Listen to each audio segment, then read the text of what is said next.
നമസ്കാരം. ഹെൽത്ത് ടോക്കിലേക്ക് എല്ലാ പ്രേക്ഷകർക്കും സ്വാഗതം. സ്ത്രീകളിൽ സാധാരണയായി കാണാറുള്ള അടിവയറ്റിലുണ്ടാകുന്ന വേദനയെക്കുറിച്ചാണ് ഇന്ന് ഹെൽത്ത് ടോക്കിൽ ചർച്ച ചെയ്യുന്നത്. ഈ ചർച്ചയിൽ പങ്കെടുക്കുന്നത് തിരുവനന്തപുരം ശ്രീ ഉത്രം തിരുനാൾ റോയൽ ഹോസ്പിറ്റലിലെ senior gynaecologist doctor Girija Gurudas ആണ്. നമസ്കാരം ഡോക്ടർ. ഡോക്ടർ, നമുക്ക് അടിവയറിലെ വേദന എന്ന് പറയുമ്പോഴത്തേക്കും സ്ത്രീകൾക്ക്, ഒട്ടുമിക്ക സ്ത്രീകൾക്കും എപ്പോഴെങ്കിലുമൊക്കെ ഉണ്ടാകാറുള്ള ഒരു പ്രശ്നമാണ്. അതും ഈ വേദന എന്ന് പറയുമ്പോഴത്തേക്കും നമുക്കറിയാം, ഈ ഒരു പീരീഡിൻ്റെ ടൈമിൽ മിക്കവാറും സ്ത്രീകൾക്ക് ഇങ്ങനെ ഒരു വേദന ഉണ്ടാകാറുണ്ട്. ആ വേദനയും നമ്മളിപ്പോൾ ഈ സംസാരിക്കാൻ പോകുന്നത് ഈ അടിവയറ്റിലെ വേദനയും തമ്മിൽ എന്തെങ്കിലും ബന്ധമുണ്ടോ, അല്ലെങ്കിൽ എന്താണ് അത് തമ്മിലുള്ള വ്യത്യാസം? നമ്മൾ ഈ അടിവയറിലെ വേദന എന്ന് പറയുമ്പോൾ ക്രോണിക് പെൽവിക് പെയിൻ എന്ന് പറയുന്നത് അതും നമ്മൾ പീരീഡുമായിട്ട് വരുന്ന വേദനയും തമ്മിൽ ബന്ധപ്പെടുത്തി നമ്മൾ സംസാരിക്കാറില്ല. ഈ വേദന എന്ന് പറയുമ്പോൾ ഒരു പീരീഡിൻ്റെ മായിട്ട് ബന്ധപ്പെട്ടതല്ല.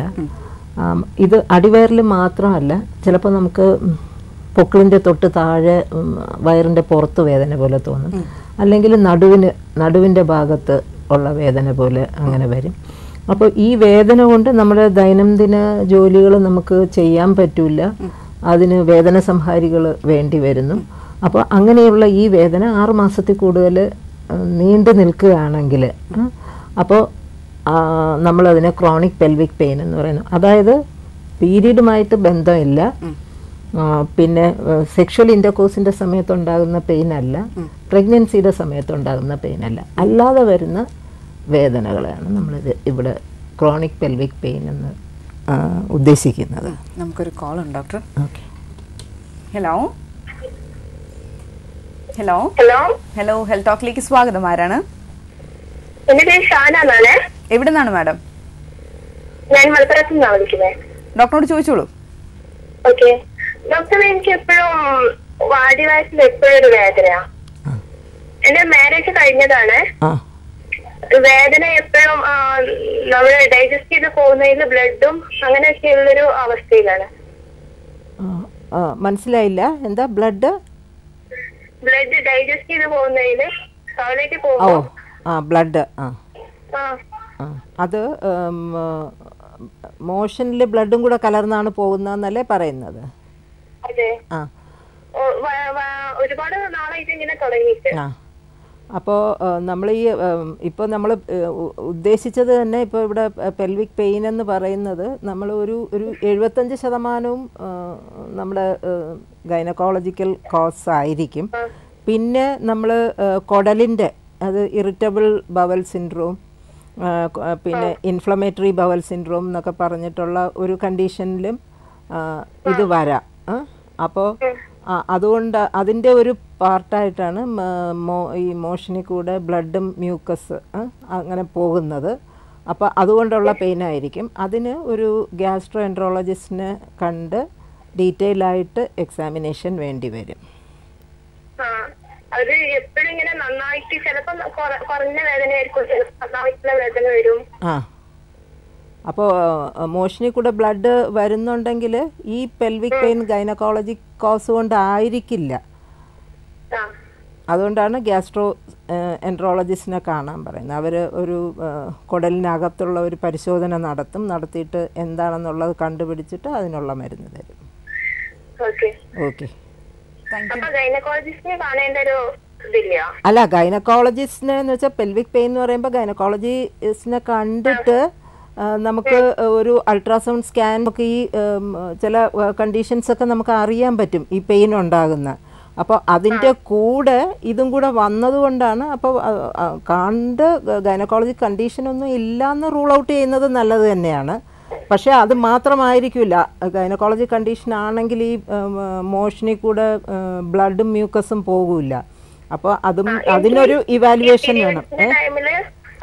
വയറുവേദന അങ്ങനെയൊന്നും ഉണ്ടായിരുന്നില്ല. ഈ ഒരു വർഷമായിട്ട് ഇപ്പം വയറുവേദന വല്ലാണ്ട് ഉണ്ടാവുന്നുണ്ട്. അതുകൊണ്ടാണ് പറഞ്ഞത് കുടലിന്റെ പരിശോധന വേണ്ടി വരും. Thank you ma'am, thanks for calling. Doctor, ഇപ്പോൾ നമ്മൾ പറഞ്ഞു കഴിഞ്ഞാൽ ഈ ഒരു പീരീഡിൻ്റെ വേദനയും ഇതും തമ്മിൽ വളരെ വ്യത്യാസമുണ്ടെന്ന് പറഞ്ഞു. അപ്പോൾ എന്തുകൊണ്ടാണ് സാധാരണ രീതിയിൽ ഇങ്ങനെ അടിവയറിൽ സ്ഥിരമായിട്ട് വേദന ഉണ്ടാകാറ്? ഇതൊരു 15 തൊട്ട് 20% സ്ത്രീകളിൽ കാണുന്ന ഒരു അസുഖമാണ്. അത് എന്താണ്, റീപ്രൊഡക്റ്റീവ് യങ്ങർ ഏജ് ഗ്രൂപ്പിലാണ് കാണുന്നത്. റീപ്രൊഡക്റ്റീവ് ഏജ് പീരീഡിലായിരിക്കും മിക്കവാറും. പക്ഷേ ചിലപ്പോൾ അത് 18 വയസ്സിനും 50 വയസ്സിനും ഇടയ്ക്കുള്ള ആ ഒരു പീരീഡിൽ അതിന് പല കാരണങ്ങളുണ്ട്. ഇപ്പം നേരത്തെ നമ്മൾ പറഞ്ഞ മാതിരി ഒരു 75% ഈ ഗൈനക്കോളജിക്കൽ എന്തെങ്കിലും കോസ് ആയിരിക്കും. ഇപ്പം നേരത്തെ ഒരാൾ വിളിച്ച മാതിരി അത് കുടലിൻ്റെ എന്തെങ്കിലും പ്രശ്നങ്ങളും ഉണ്ട്, അങ്ങനെ വരാം. ഇപ്പോൾ ഇറിറ്റബിൾ ബവൽ സിൻഡ്രോം അല്ലെങ്കിൽ ഇൻഫ്ലമേറ്ററി ഡിസീസസ് ബവലിൻ്റെ വരാം, അല്ലെങ്കിൽ ഈ ബ്ലാഡറിൻ്റെ യൂറോളജിക്ക് പ്രോബ്ലം കൊണ്ടുവരാം, സിസ്റ്റൈറ്റിസ്, അങ്ങനത്തെ യൂറിത്രൽ സിൻഡ്രോം എന്നൊക്കെ പറയും. അപ്പോൾ അതും അല്ലെങ്കിൽ ഒരു സൈക്കോളജിക്കൽ ഒരു ആസ്പെക്ട്, ഡിപ്രഷൻ അങ്ങനെയൊക്കെയുള്ള ആളുകൾക്കും ഞരമ്പിൻ്റെ അങ്ങനത്തെ ഒരു ചെറിയ ഗ്രൂപ്പ് അങ്ങനെയും വരാം. അപ്പോൾ അത് എന്താണെന്നുള്ളത് നമ്മൾ ഇവാലുവേറ്റ് ചെയ്തിട്ട് അതിന് ട്രീറ്റ്മെൻറ്റ് കൊടുക്കുക. മിക്കവാറും നമ്മുടെ സാധാരണ പരിശോധനകളിലൊന്നും ഇതിനൊരു എന്താണ് കോസ് എന്നുള്ളത് നമ്മൾ കണ്ടുപിടിക്കാൻ പറ്റാത്ത ഒരു സിറ്റുവേഷൻ ആയിരിക്കും. അപ്പം ഇങ്ങനെ വരുമ്പോഴത്തേക്കും നമുക്കിതിൻ്റെ ഒരു ഡയഗ്നോസിസ് എത്രത്തോളം ഇമ്പോർട്ടൻ്റ് ആണ് മാഡം? ഡയഗ്നോസിസ് ഇമ്പോർട്ടൻ്റ് ആണ്. ഏത് അസുഖത്തിനും ഡയഗ്നോസിസ് ഇമ്പോർട്ടൻ്റ് ആണ്. പിന്നെ നമ്മളിപ്പോൾ പറഞ്ഞ മാതിരി ഈ അസുഖമുള്ള ആളുകൾക്ക് തന്നെ അവർക്ക് പീരീഡിൻ്റെ സമയത്തും വേദന വരും. പീരീഡിൻ്റെ സമയത്ത് കൂടുതലായിട്ട് ചില ആളുകളിൽ, ഒരു 30% ആളുകളിൽ ഈ വേദനയുടെ കൂടെ പീരീഡിൻ്റെ സമയത്തും നല്ല പെയിനും ബ്ലീഡിങ്, എക്സസീവ് ബ്ലീഡിങ്ങും ഉണ്ടാകും.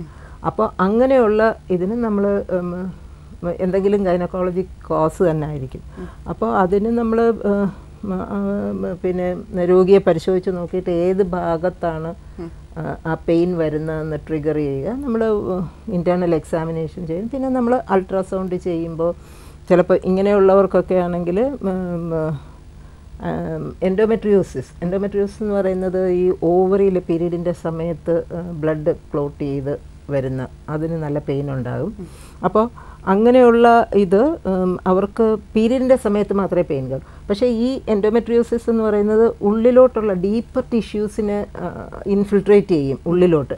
അങ്ങനെയുള്ളവർക്ക് പീരീഡിൻ്റെ സമയത്ത് മാത്രമല്ല അല്ലാത്ത സമയത്തും കോൺസ്റ്റൻ്റ് ആയിട്ട് പെയിൻ ഉണ്ടാകും. പിന്നെ അതേപോലെ തന്നെ യൂട്രസിൻ്റെ ഭിത്തിയിലോട്ട് ബ്ലീഡിങ് വരും, അഡിനോമയോസിസ് എന്ന് പറയും. ഇതിനേക്കാളെല്ലാം ഉപരിയായിട്ട് കോമൺ ആയിട്ട് കാണുന്നത് ഈ യൂട്രസും അതിൻ്റെ സപ്പോർട്ടിങ് ടിഷ്യൂസും എല്ലാം കൂടെ അതിനൊരു ഇൻഫ്ലമേഷൻ വരുമ്പോഴാണ് അത് ഉണ്ടാകുന്നത്. അങ്ങനെയുള്ള ഇൻഫ്ലമേഷൻ വരുന്നത് ചിലപ്പോൾ ഈ ഗർഭനിരോധന മാർഗമായിട്ട് നമ്മൾ കോപ്പർ ടി IUCD ഉപയോഗിക്കുമ്പോഴായിരിക്കാം, അല്ലെങ്കിൽ അവർക്ക് എന്തെങ്കിലും ടൈപ്പ് ഓഫ് ഇൻഫെക്ഷൻ, ഒരു ഗുഹ്യരോഗം അങ്ങനത്തെ എന്തെങ്കിലും ഒരു ഇൻഫെക്ഷൻ ഉള്ള ആളുകൾക്കായിരിക്കാം. അല്ലെങ്കിൽ പിന്നെ ഒരു കോമൺ കോസായിട്ട് നമ്മൾ കാണുന്നത് പെൽവിക് അഡീഷൻസ് എന്ന് പറയും. ഈ വയറിനകത്തെ കുടലും പെൽവിക് ഓർഗൻസും എല്ലാം കൂടെ അങ്ങോട്ടും ഇങ്ങോട്ടും ഒട്ടിപ്പിടിച്ചിരിക്കും. അതും എൻഡോമെട്രിയോസിസ് കൊണ്ടാകാം. അപ്പോൾ അങ്ങനെയൊക്കെ ഉള്ളവർക്ക് ഈ നടക്കുമ്പോൾ മൂവ്മെൻറ്റ്സിൻ്റെ സമയത്തൊക്കെ വേദന വരും. അത് ഏതെങ്കിലും ഓപ്പറേഷൻ ആകാം. ഈ മൈനർ ഓപ്പറേഷൻ ചിലപ്പോൾ ഒരു സ്റ്റെറിലൈസേഷൻ PPSC ചെയ്ത് കഴിഞ്ഞിട്ടായിരിക്കാം ഈ അഡിഷൻ എന്ന് പറഞ്ഞാൽ കുടൽ വന്നിട്ട് യൂട്രസിൽ പറ്റിപ്പിടിച്ചിരിക്കും, അല്ലെങ്കിൽ കുടൽ വന്നിട്ട് വയറിൻ്റെ ഭാഗത്ത് പറ്റിപ്പിടിച്ചിരിക്കും. അപ്പോൾ അങ്ങനെയൊക്കെയുള്ള ഓരോ സിറ്റുവേഷൻസിലാണ്. പിന്നെ അതേപോലെ തന്നെ ഇപ്പം നമ്മൾ യൂട്രസ് എടുക്കുമ്പോൾ ഓവറിയും എടുത്തിട്ട് ഓവറിയുടെ ഏതെങ്കിലും ഒരു ഭാഗം അവിടെ ഇരിക്കുകയാണെങ്കിൽ അത് തന്നെ ഇങ്ങനെ ക്രോണിക് പെൽവിക് ഇതായിട്ട് വരാം. പിന്നെ ഇൻഫെക്ഷൻ വന്നിട്ട് ട്യൂബും ഓവറിയും ലൈം ഇൻഫെക്ഷൻ വരുമ്പോഴും ഇങ്ങനെ പെയിനായിട്ട് വരും. ഒരു കോൾ ഉണ്ട് doctor. Hello hello hello hello health ടോക്കിലേക്ക് സ്വാഗതം. ആരാണ്? ഞാൻ കൊല്ലത്തുനിന്ന് സബീനയാണ്. ഡോക്ടറിനോട് ചോദിച്ചോളൂ മാഡം. പിന്നെ എനിക്ക് ഡോക്ടർ എനിക്കിപ്പം 40 വയസ്സാകാറായി. എനിക്ക് പിന്നെ 3 DNC ചെയ്തിട്ടുണ്ട്, 2 കുട്ടികളുമുണ്ട്. ഡെലിവറി നിർത്തിയിട്ടില്ല. പക്ഷെ ഇപ്പൊ എനിക്ക് ഭയങ്കര അടിവയറ്റിനും നടുവിനൊക്കെ ഭയങ്കര വേദനയായിരുന്നു. അങ്ങനെ കൊണ്ട് കാണിച്ചപ്പോഴത്തേക്ക് 2 ചെറിയ മുഴയുണ്ടെന്ന് പറയുന്നത് യൂട്രസില്. അപ്പം അത് മുഴയായിട്ട് എടുത്ത് കളഞ്ഞാൽ പറ്റത്തില്ല. ഇപ്പൊ യൂട്രസ് റിമൂവ് ചെയ്യണമെന്നാ പറയുന്നത്. അത് കുറച്ചുകൂടെ താമസിക്കുന്നത് കൊണ്ട് വല്ല കുഴപ്പമുണ്ടോ മാഡം? താമസിക്കുന്നതുകൊണ്ട് കുഴപ്പമൊന്നുമില്ല. ഇപ്പോൾ DNC 3 എന്തിനായിരുന്നു ചെയ്തത്? ഗർഭം എടുത്തു കളഞ്ഞതാണോ? അത് ഒരു മോളെ വേണമെന്ന് പറഞ്ഞിട്ടുണ്ടായിരുന്നു. അപ്പൊ പിന്നെ പക്ഷെ അത് 1.5 മാസം ആകുമ്പോഴത്തേക്ക് ബ്ലീഡിങ് ആകും. ഇപ്പൊ കൊണ്ട് കാണിക്കുമ്പോ നോർമൽ പ്രഗ്നൻസി അല്ല, എടുത്ത് കളയണമെന്ന് ഞാൻ എടുത്ത് കളഞ്ഞതായിരുന്നു. ഇപ്പോൾ സാധാരണ ഇപ്പോൾ ഈ 3 DNC ഇങ്ങനെയൊക്കെ പറയുമ്പോൾ അത് കഴിഞ്ഞിട്ടുള്ള ചെറിയ ഇൻഫെക്ഷൻ കൊണ്ട് നമ്മൾ നേരത്തെ പറഞ്ഞ മാതിരി ഒരു പെൽവിക് ഇൻഫ്ലമേറ്ററി ഡിസീസ് വന്നിട്ടുള്ള പെയിൻ ആകാം. അല്ലെങ്കിൽ പിന്നെ യൂട്രസിനകത്ത മുഴ എന്ന് പറയുകയാണെങ്കിൽ ആ മുഴ കൊണ്ട് സാധാരണഗതിയിൽ വേദന വരില്ല. കൂടുതൽ ബ്ലീഡിങ് ഉണ്ടാകും.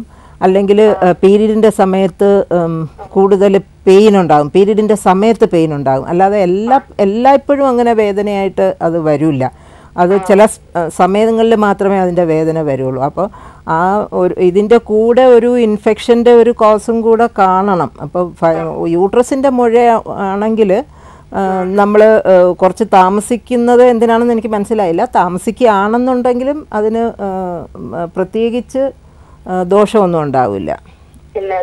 അതായത് യൂട്രസിലെ മുഴകളെല്ലാം ക്യാൻസർ ആകാനുള്ള ഇത് 1% ഉള്ളൂ. അതുകൊണ്ട് കുറച്ച് ഇല്ല യൂട്രസിലെ മുഴകൾ ക്യാൻസർ ആകാനുള്ള സാധ്യത 1% ഉള്ളൂ. അപ്പോൾ അത് അതിന് മാത്രം വെയിറ്റ് ചെയ്തുകൊണ്ട് പ്രശ്നമൊന്നും ഉണ്ടാവില്ല. Thank you ma'am. Thanks for calling. Doctor, നമ്മളിപ്പോൾ ഇതിൻ്റെ ഡയഗ്നോസിസ് ആണ് പറഞ്ഞത്. ഇനി ഇതിൻ്റെ ഒരു ട്രീറ്റ്മെൻറ്റ് സൈഡിലേക്ക് പോയി കഴിഞ്ഞാൽ എന്ത് തരം ട്രീറ്റ്മെൻ്റ് ആണ് ഇങ്ങനെയുള്ളത്? അല്ല, ഇപ്പം ഡയഗ്നോസിസ് എന്ന് പറയുകയാണെങ്കിൽ നമ്മൾ ഈ പറഞ്ഞ കാരണം കൊണ്ട് ഒരു ഗൈനക്കോളജിസ്റ്റിന് നമ്മൾ പെട്ടെന്നൊരു ഡയഗ്നോസിസ് നമുക്ക് എത്താൻ പറ്റില്ല. എന്താണ് കാരണം? നമ്മളൊരു അൾട്രാസൗണ്ട് ചെയ്താലും നോർമലായിട്ട് തന്നെ കാണും. പിന്നെ നമ്മൾ ലാപ്രോസ്കോപ്പി ചെയ്ത് നോക്കുകയാണെങ്കിൽ നമുക്ക് അഡീഷൻസ് ഒക്കെ ട്യൂബും അത് നമ്മൾ സാധാരണ അൾട്രാസൗണ്ട് ചെയ്താൽ കാണില്ല. അല്ലെങ്കിൽ നമ്മൾ CT സ്കാൻ അങ്ങനെ. അപ്പോൾ ഒരു ലാപ്രോസ്കോപ്പി ചെയ്യുകയാണെങ്കിൽ നമുക്ക് എന്തുകൊണ്ടാണ് അപ്പോൾ ഈ പെയിൻ വരുന്നതെന്നുള്ളതിൻ്റെ സട്ടിൽ റീസൺസും നമുക്ക് മനസ്സിലാക്കാൻ പറ്റും. അപ്പോൾ അതിൻ്റെ ഒരു ലാപ്രോസ്കോപ്പി ഒരു ഡയഗ്നോസ്റ്റിക് ഫീച്ചറാണ് ഈ ക്രോണിക് പെൽവിക് പെയിൻ വരുന്നവർക്ക്. പിന്നെ MRI CT അതൊക്കെ വെച്ചിട്ട് നമ്മൾ അൾട്രാസൗണ്ട് കൊണ്ട് നമ്മളൊരു ഡയഗ്നോസിസിൽ മിക്കവാറും എത്താൻ സാധിക്കാറില്ല. അപ്പം മാഡം, ഇപ്പോൾ ഡയഗ്നോസിസ് കഴിഞ്ഞു കഴിഞ്ഞാൽ ഇപ്പോൾ നമ്മളിപ്പോൾ പറഞ്ഞു ഇപ്പോൾ ഇൻഫെക്ഷൻ കൊണ്ടാകാം, അല്ലെന്നുണ്ടെങ്കിൽ ഇതുപോലെയുള്ള ഈ ഒട്ടിച്ചേരുന്നത് കൊണ്ടുള്ള ഇതാ. അപ്പം എങ്ങനെ നോക്കിയിട്ടാണ് നമ്മൾ ഈ ട്രീറ്റ്മെൻറ്റ് വശത്തേക്ക് പോകുമ്പോഴത്തേക്കും എങ്ങനെയാണ്? ആ ട്രീറ്റ്മെൻറ്റ് എന്ന് പറയുമ്പോൾ നമ്മൾ ആദ്യം ഇവർക്ക് പെയിൻ ആണല്ലോ. ഉണ്ട്. ഓക്കെ. ഹലോ.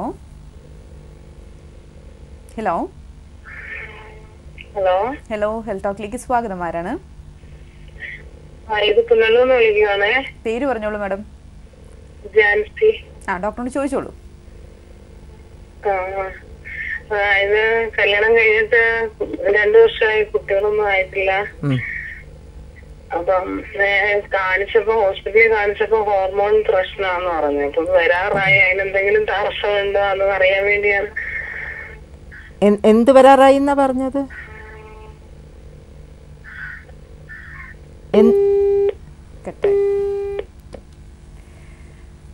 മാഡം, നമ്മൾ ട്രീറ്റ്മെന്റിനെ പറ്റിയാണ് സംസാരിച്ചുകൊണ്ടിരുന്നത്. അപ്പം ഏത് തരം ഇത് അല്ലെങ്കിൽ എന്താണ് ഇതിന്റെ റീസൺ എന്ന് നോക്കിയിട്ടാണോ നമ്മൾ ട്രീറ്റ്മെന്റ് സൈഡിലേക്ക്? ട്രീറ്റ്മെന്റ് എപ്പോഴും അങ്ങനെ തന്നെയാണല്ലോ. നമ്മൾ എന്തുകൊണ്ടാണ് എന്ന് കണ്ടുപിടിച്ചാൽ, അല്ലാതെ വെറുതെ പെയിൻ കില്ലർ മാത്രം കഴിച്ചിട്ട് കാര്യമില്ലല്ലോ. അപ്പോൾ നമ്മൾ എന്തെങ്കിലും റീസൺ ഉണ്ടെന്ന് കണ്ടുപിടിക്കുക. സാധാരണ ഗതിയിൽ നമ്മളിപ്പോൾ പ്രത്യേകിച്ചുള്ള ഒരു റീസണും നമ്മൾ കാണുന്നില്ല. അങ്ങനെ ആണെന്നുണ്ടെങ്കിൽ നമ്മൾ ഈ നോൺ സ്റ്റിറോയിഡൽ പെയിൻ കില്ലേഴ്സും അതേസമയം അത് ഇൻഫ്ലമേഷനും കുറയ്ക്കുന്ന അങ്ങനത്തെ ഗുളികകൾ കൊടുത്തിട്ട് അതിൻ്റെ റെസ്പോൺസ് നോക്കും. വേറെ നമുക്ക് പ്രത്യേകിച്ച് കാരണങ്ങളൊന്നും കണ്ടില്ല എന്നുണ്ടെങ്കിൽ. അല്ലെങ്കിൽ പിന്നെ നമ്മൾ കൊടുക്കുന്നത് ഓറൽ കോൺട്രാസെപ്റ്റീവ് ഹോർമോൺ ഗുളികകൾ എന്ന് പറയുമ്പോഴത്തേക്ക് അത് ഓവറിയുടെ ആക്ഷനെ സപ്രസ് ചെയ്യും. ഓവറിയിൽ നിന്നുണ്ടാകുന്ന ഹോർമോൺസിൻ്റെ ഇതിനെ തലച്ചോറ് വഴി വന്നിട്ട് അതിനെ സപ്രസ് ചെയ്യും. അപ്പോൾ ഒരു വളരെ ശതമാനം ആളുകളിൽ ഈ ഒവേറിയൻ സപ്രഷൻ കൊണ്ട് നമുക്ക് നല്ല ഇഫക്റ്റ് കാണുന്നുണ്ട്. അത് എസ്പെഷ്യലി നമ്മളിപ്പോൾ ഈ നേരത്തെ പറഞ്ഞ മാതിരി ഈ പെൽവിക് കൺജഷൻ എന്ന് പറഞ്ഞിട്ടൊരു കണ്ടീഷനുണ്ട്. അതായത് അത് നമ്മൾ അൾട്രാസൗണ്ട് ചെയ്യുമ്പോൾ കൂടുതൽ വാസ്കുലാരിറ്റി, ഇപ്പം യൂട്രൈൻ വെയിൻ ആയാലും ഒവേരിയൻ വെയിൻ ആയാലും എല്ലാം നല്ല ബ്ലഡ് കൊണ്ട് ഫില്ല് ചെയ്ത് എൻഗോജ്ഡ് ആയിട്ട് നിൽക്കും.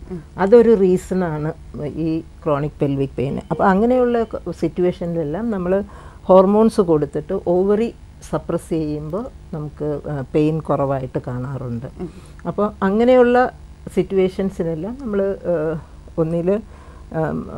ഒന്നും കാണുന്നില്ലെങ്കിൽ നമ്മൾ പെയിൻ കില്ലേഴ്സ് കൊടുക്കും. അല്ല എന്നുണ്ടെങ്കിൽ നമ്മൾ ഓവറിയെ സപ്രസ് ചെയ്യുമ്പോൾ നോക്കും.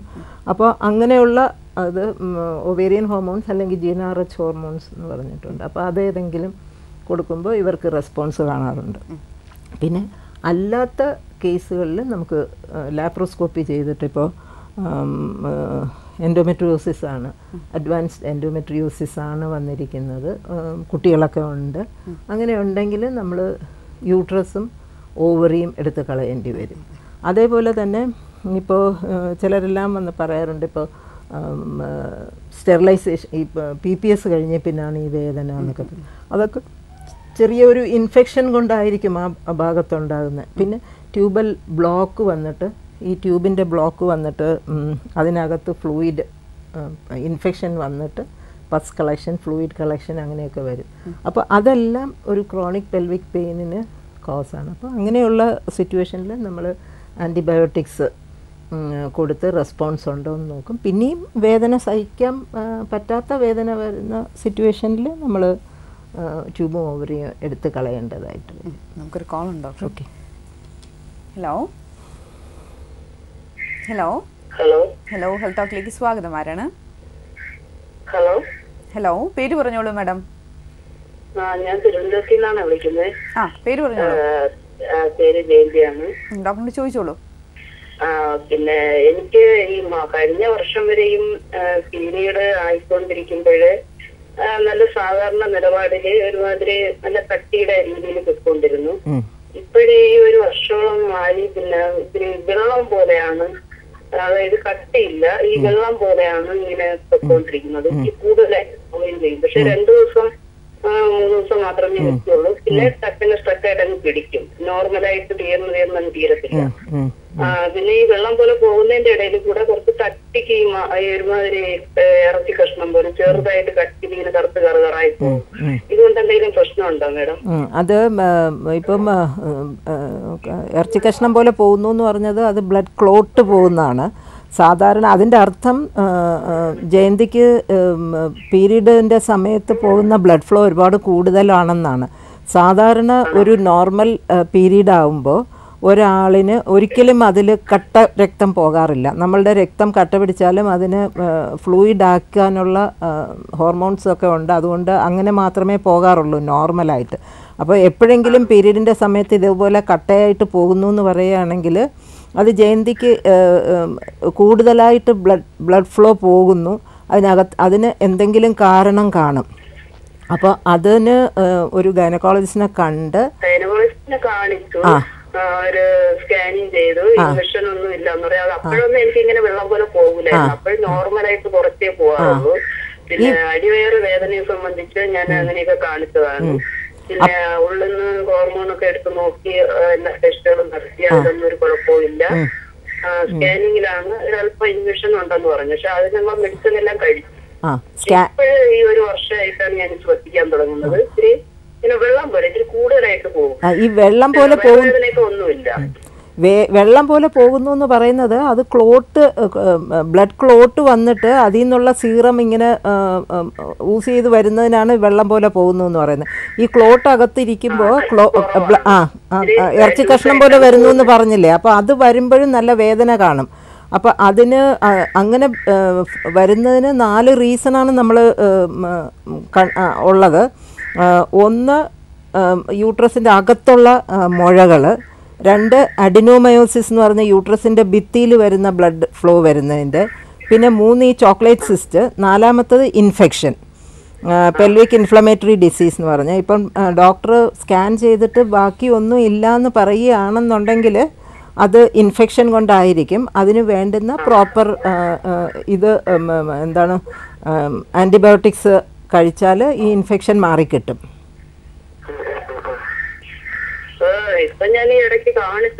കോപ്പറ്റിയോ അങ്ങനെ എന്തെങ്കിലും നേരത്തെ ഇട്ടിട്ടുണ്ടായിരുന്നോ? വെള്ളം പോലെ വെള്ളം അല്ലാതെ വെള്ളപ്പൊക്ക് പോലെ ഈ വെള്ളം പോകുന്ന ആ ടൈമിലായിരുന്നു ഇതൊക്കെ ഞാൻ കാണിച്ചിരുന്നു. അപ്പോഴും പീരീഡൊക്കെ ഇത്തിരി കട്ടിക്ക് തന്നെ വരുമായിരുന്നു. അപ്പൊ ഇതിന് ചികിത്സയുണ്ട് കേട്ടോ. ഈ അസുഖത്തിന് ചികിത്സിച്ച് മാറാവുന്നതേ ഉള്ളൂ. ഓക്കെ, അത് വെച്ച് വിഷമിക്കേണ്ട കാര്യമില്ല. പ്രത്യേകിച്ച് പേടിക്കാനൊന്നും ഇല്ലല്ലോ.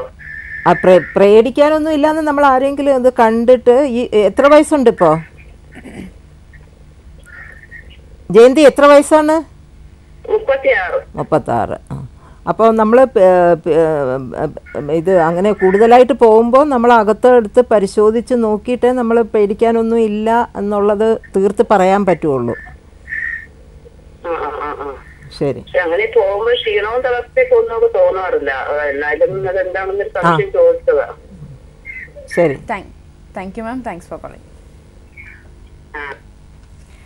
ഡോക്ടർ, നമ്മൾ ഇതുപോലെയുള്ള ഈ അസുഖം, അതായത് ക്രോണിക് പെൽവിക് പെയിൻ ഉള്ളവരിൽ നമ്മൾ ആദ്യം സംസാരിച്ചപ്പോൾ ഡോക്ടർ പറഞ്ഞു കുറച്ചും കൂടെ ഒരു യങ് ഏജ് ഗ്രൂപ്പിലായിരിക്കും ഇത് കൂടുതലായി കണ്ടുവരുന്നത്. അപ്പം ഇങ്ങനെ ഇത് സ്ഥിരമായിട്ട് വരുന്നവർക്ക് ഭാവിയിലൊരു ഫെർട്ടിലിറ്റി അല്ലെന്നുണ്ടെങ്കിൽ കുട്ടികൾ ഉണ്ടാകുന്നതിൽ എന്തെങ്കിലും പ്രശ്നങ്ങൾ ഉണ്ടാകാറുണ്ട്? അതെ, സാധാരണ നമ്മളിപ്പം ഒരു ഇൻഫെക്ഷനാണ് നമ്മളിതിൻ്റെ ഒരു കോസായിട്ട് പറയുന്നത്. അല്ലെങ്കിൽ എൻഡോമെട്രിയോസിസ്, അഡിനോമയോസിസ്, ഇതെല്ലാം ഇൻഫെർട്ടിലിറ്റി, പിള്ളേരുണ്ടാകാതിരിക്കാനുള്ള ഒരു കാരണമാണ് ഇതിലെല്ലാം. അപ്പോൾ ഇങ്ങനെയുള്ളവർക്ക് ഇങ്ങനെ ഇൻഫെക്ഷൻ പറഞ്ഞാലെങ്കിൽ നമ്മൾ ട്യൂബൽ ബ്ലോക്കാണ്, ട്യൂബൽ ഫാക്ടർ ആയിരിക്കും. അപ്പോൾ ചിലപ്പോൾ നമ്മൾ ട്യൂബ് ബ്ലോക്ക് ചെയ്തിട്ട് നമ്മൾ പെയിൻ തന്നെ കാണില്ല, അത് ട്യൂബ് വീർത്ത് ഹൈഡ്രോസാൽപിങ്സ് എന്നൊക്കെ പറയും. അപ്പോൾ അങ്ങനെയുള്ള ഒരു സിറ്റുവേഷനൊക്കെ ഇവർക്ക് ഉണ്ടാകും. അപ്പോൾ ഇങ്ങനെ വരുന്നവർക്ക് ഇൻഫെക്ഷൻ കൊണ്ട് ട്യൂബൽ ബ്ലോക്ക് വന്നിട്ട് കുട്ടികളുണ്ടാകാതിരിക്കാനുള്ള ചാൻസ് ഉണ്ട്. നേരെ മറിച്ച് എൻഡോമെട്രിയോസിസ് ഒക്കെ ഇൻഫെർട്ടിലിറ്റിയുടെ ഒരു കോസാണ്. നമ്മളിപ്പം ഇതിൻ്റെ ട്രീറ്റ്മെൻറ്റ് സൈഡ് റീസൺസ് എല്ലാം പറഞ്ഞു. ഇതിനൊരു റീ ഒക്കറൻസിനുള്ള ചാൻസസ് ഉണ്ടോ മാഡം? ഉണ്ട്. നമ്മളിപ്പം ആൻറ്റിബയോട്ടിക്സ് ഒക്കെ കൊടുത്ത് അത് പെയിൻ കുറച്ച് ചിലർ വന്ന് പറയാറുണ്ട് കുറച്ച് നാളത്തേക്ക് ഒന്നും ഉണ്ടായിരുന്നില്ല, പിന്നെയും അത് രണ്ടാമത് വന്നു എന്നൊക്കെയുള്ള അത് പറയാറുണ്ട്. പിന്നെ ഈ അഡീഷൻസ്, ഈ ഒരു പ്രീവിയസ് സർജറി കഴിഞ്ഞിട്ടുള്ള അഡീഷൻസ്, ഡെൻസ് അഡീഷൻസ് ആണെന്നുണ്ടെങ്കിൽ അത് ഒരു ലാപ്രോസ്കോപ്പി ചെയ്ത് അഡീഷൻ റിലീവ് ചെയ്താൽ ചിലർക്ക് പ്രയോജനം കാണും. പക്ഷേ ഇപ്പോഴത്തെ പുതിയ സ്റ്റഡീസ് എല്ലാം പറയുന്നത് അങ്ങനെ നമ്മൾ ലാപ്രോസ്കോപ്പി ചെയ്ത അഡീഷൻസ് എല്ലാം മാറ്റിക്കഴിഞ്ഞാലും പിന്നെയും അത് രണ്ടാമതും അഡീഷൻ ഉണ്ടാകാനുള്ള സാധ്യത ഉണ്ടെന്നുള്ളത് കൊണ്ടാണ്. അതുകൊണ്ട് എപ്പോഴും ഒരു രണ്ടാമതൊരു വരാനുള്ള സാധ്യതയെല്ലാം ഉണ്ട്. നമുക്കൊരു കോൾ ഉണ്ട് ഡോക്ടർ. ഓക്കെ. ഹലോ ഹെൽത്ത് ടോക്കിലേക്ക് സ്വാഗതം. ആരാണ്? ഞാൻ കരുനാപ്പള്ളിന്ന് വിളിക്കുകയാണ്. ഡോക്ടറിനോട് ചോദിച്ചോളൂ മാഡം. പിന്നെ വയ്യാതാവുമ്പോഴേ പിരീഡാവുമ്പോഴേ പറയൂ. 2 ദിവസമേ ഉള്ളു. നേരത്തെ പിന്നെ അങ്ങോട്ടില്ല. ശരീരം വന്നിട്ട്. മാഡം ടിവിയുടെ വോളിയം കുറച്ച് വെക്കണേ.